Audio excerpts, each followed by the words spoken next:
నిత్య గీతా జ్ఞానం ప్రతిరోజూ ఒక శ్లోకం. శ్రీమద్ భగవద్గీత మనల్ని అర్థం చేసుకుంటుంది, అందుకే మార్గాన్ని చూపుతుంది. పశ్యైతాం పాండుపుత్రాణాం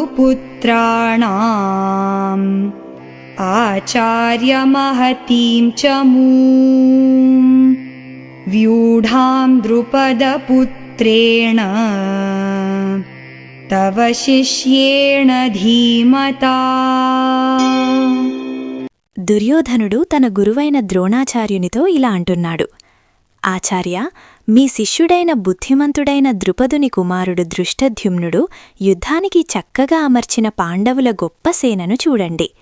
వివరణ: ఈ శ్లోకంలో దుర్యోధనుని మనస్థితి స్పష్టంగా కనిపిస్తోంది. భయం మరియు అసూయ. పాండవుల సేనను మహతీం చమూం అని గొప్పదిగా పేర్కొనడం ద్వారా దుర్యోధనునిలో భయం దాగి ఉంది. ద్రోణాచార్యునిపై సూటి వ్యంగ్యం. దృష్టద్యుమ్నుడు ద్రోణుని శిష్యుడే అయినప్పటికీ ద్రోణుడినే సంహరించడానికి జన్మించాడు.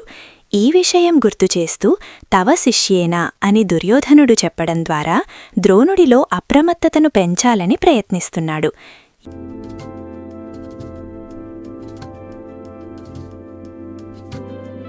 నిత్య గీతా జ్ఞానం ప్రతిరోజు ఒక శ్లోకంతో కలుసుకుందాం. జై శ్రీకృష్ణ.